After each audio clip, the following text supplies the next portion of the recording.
이건 제가 들고 있습니다. 발언하실 분 계시죠?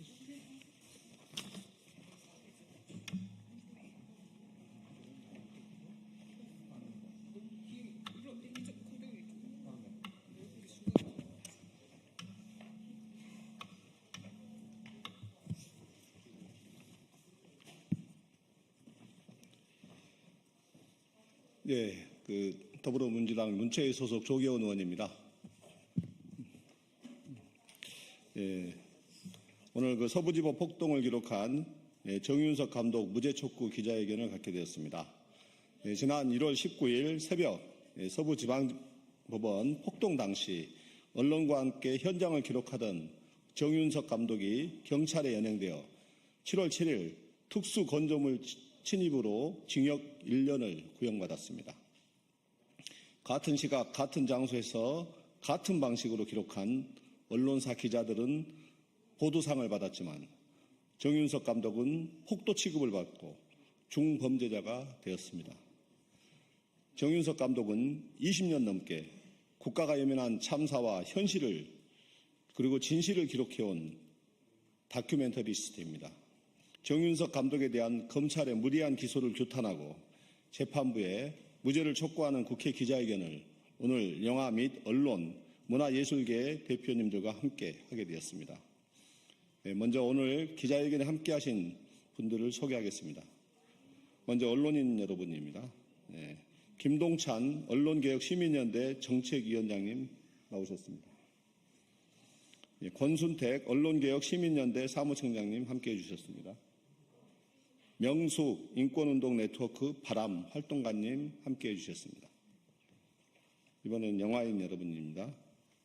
백재호 한국독립영화협회 이사장 겸 영화인연대 공동대표님 함께해 주셨습니다. 이동아 영화인연대 공동대표님 함께해 주셨습니다. 이준용 감독님 함께해 주셨습니다. 그리고 오늘 발언해 주실 분입니다. 정윤희 블랙리스트 이후 총괄 디렉터님이십니다. 김동원 다큐멘터리 영화 감독님이십니다. 그리고 정윤석 다큐멘터리 영화 감독님 함께해 주셨습니다. 그럼 기자회견문을 나눠서 낭독하도록 하겠습니다.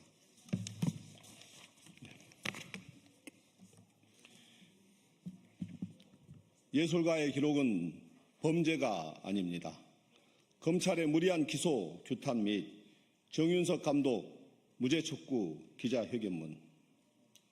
존경하는 국민 여러분, 언론인 여러분, 국회 문화체육관광위원회 더불어민주당 국회의원 조계원입니다. 오늘 저는 검찰의 부당한 기소와 법 집행의 문제를 알리고 한 예술가의 삶을 위협하는 현실을 고발하고 사법부의 정의로운 판결을 촉구하기에 이 자리에 섰습니다. 지난 20년간 우리 사회의 아픈 순간들을 카메라에 담아온 다큐멘터리 감독이 있습니다.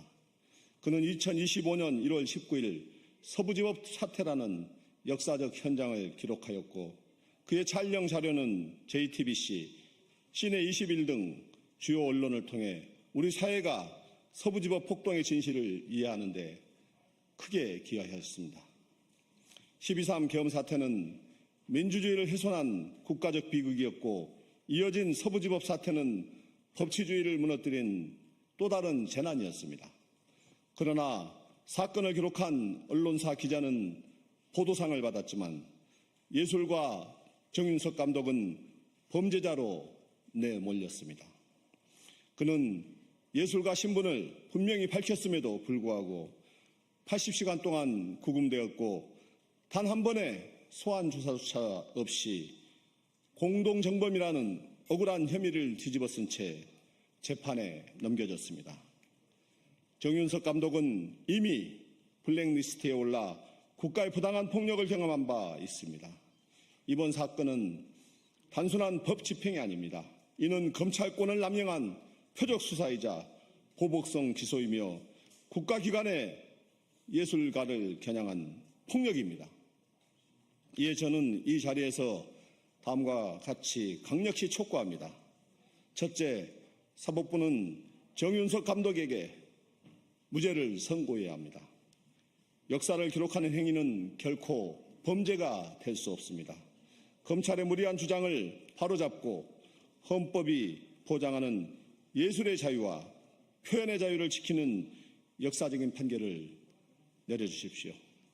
예술인 권리보장법에 따라 정윤석 감독에게 무죄를 선고하는 것은 대한민국 사법부의 상식과 정의를 바로 세우는 유일한 길입니다. 둘째, 언론과 국민 여러분께 진실의 편에 서주시길 간곡히 부탁드립니다. 박찬욱 감독을 비롯한 1만 5천여 명의 예술인과 220여 개 시민단체가 이 사건의 부당함을 외치고 있습니다. 이 목소리에 귀 기울여 주시고 한 예술가의 양심과 표현의 자유가 짓밟히지 않도록 힘을 모아 주십시오. 검찰의 칼날이 예술가의 양심을 겨누고 역사의 기록을 범죄로 둔갑시키려 하고 있습니다. 정윤석 감독이 차가운 법정 대신 우리 사회의 진실을 담는 카메라 앞으로 다시 돌아올 수 있도록 국민 여러분의 지지와 연대를 간절히 호소합니다.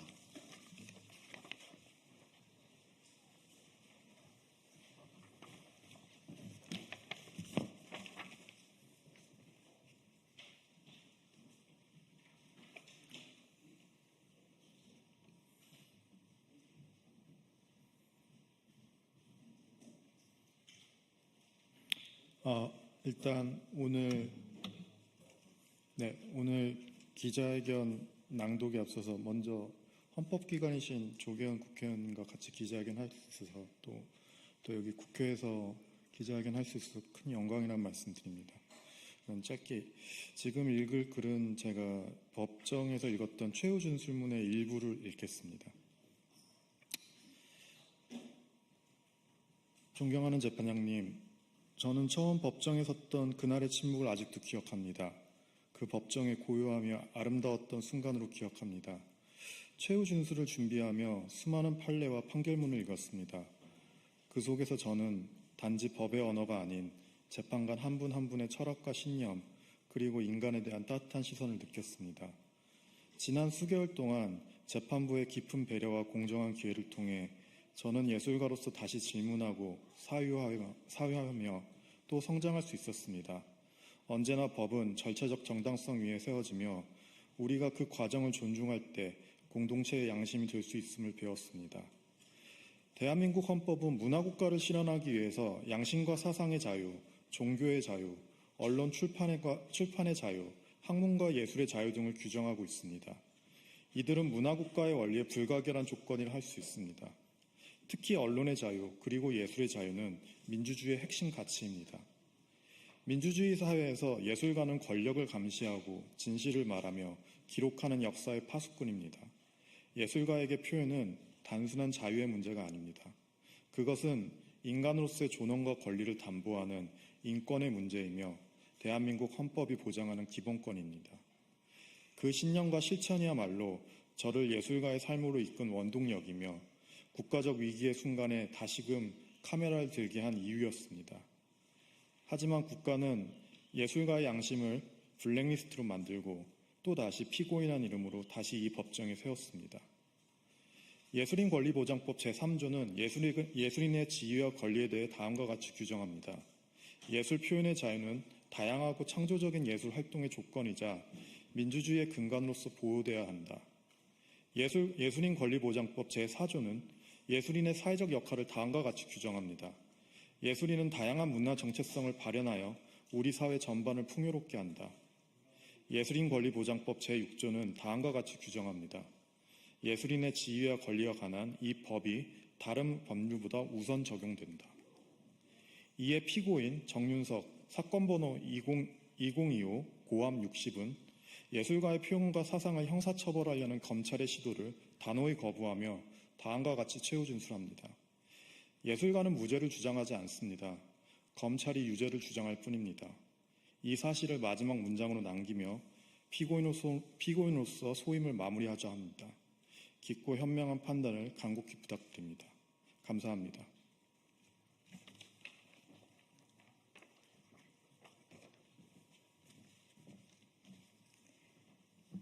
안녕하십니까. 블랙리스트 문제, 예술 표현의 자유 문제, 그리고 예술인의 권리 침해 대응을 하고 있는 블랙리스트 EU에서 활동하고 있는 정윤희 작가입니다. 사법부는 정윤석 감독에게 1년을 구형했습니다. 시대적 위기를 끈질기게 기록하고 사태의 심각성을 알리려는 창작행위가 어찌 극우 폭도들과 같단 말입니까?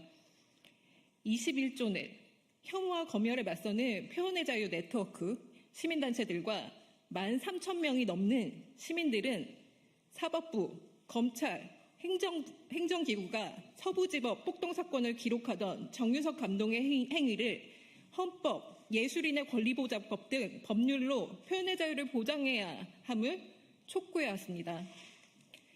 정윤석 다큐멘터리 감독이 서부지법 폭동 현장에 있었다는 표면적 행위만으로 제2 유무를 판단하는 것은 국가범죄 블랙리스트 사태에 비추어 보면서 예술 창작의 의도를 배제하고 창작자를 차별하는 것입니다.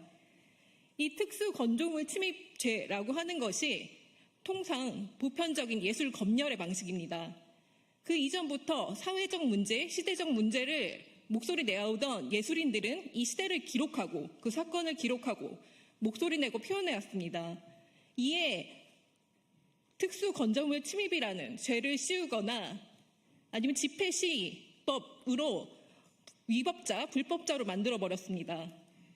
사실 이 정 감독님이 1년을 구형했다는 소식에 예술계는 다시 한번 좌절했습니다. 왜냐하면 내란 기간 동안에 예술가들은 윤석열 퇴진을 위해서 현장에서 목소리 내고 광장에서 예술 행위를 통해서 퇴진 운동에 힘써왔었습니다. 그리고 새로운 세상을 기대해왔습니다.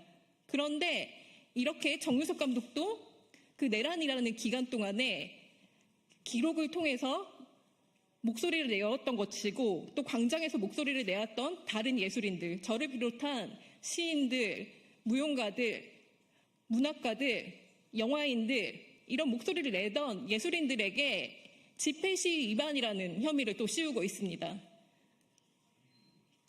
사법부와 행정부는 일례로 이 예술 행위에 대해서 잘 이해를 하지 못하는 것 같습니다. 앞서서 헌법의 표현의 자유, 예술인의 권리, 그리고 법률로서 예술인의 권리 보장법이 있습니다.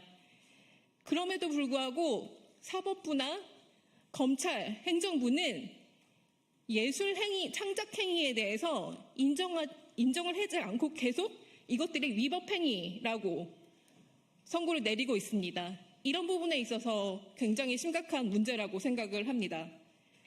정윤석 감독은 분명 무죄입니다.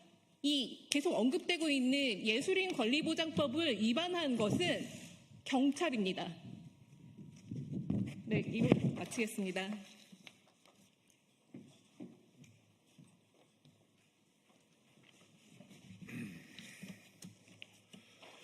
네, 정윤석 감독을 한국예술종합학교에서 2년 동안 기록영화를 가르친 김동원입니다.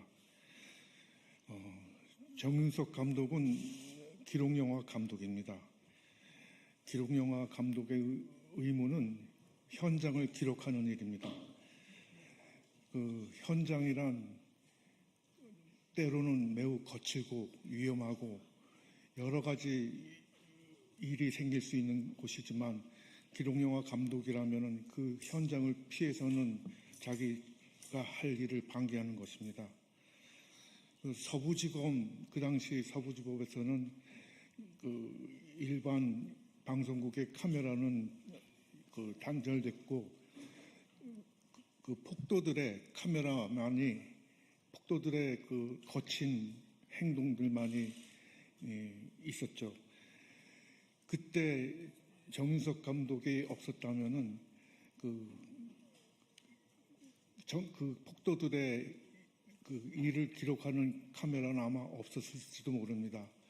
그리고 정윤석 감독이 찍은 자료는 여러 방송국에서 요긴하게 사용됐다고 알고 있습니다. 그런데도 정윤석 감독은 지금 피해자로서 재판을 받고 있습니다. 특히 그가 고발하고자 했던 그 폭도들과 함께 똑같은 죄목으로 재판을 받고 있습니다. 이건 좀 어처구니 없는 일이긴 하지만 어떻게 보면은 많은 기록영화 감독들이 겪어야 되는 그런 숙명인지도 모릅니다. 그렇지만 우리 사회가 조금이라도 나아졌다는 것을 우리가 확인할 수 있으려면은 그 재판부가 쭉정이와 알갱이를 구분할 수 있어야 된다고 생각합니다. 옥과 돌멩이를 구분할 수 있어야 된다고 생각합니다. 감사합니다.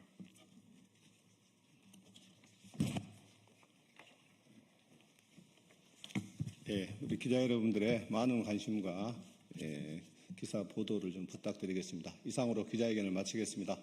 감사합니다.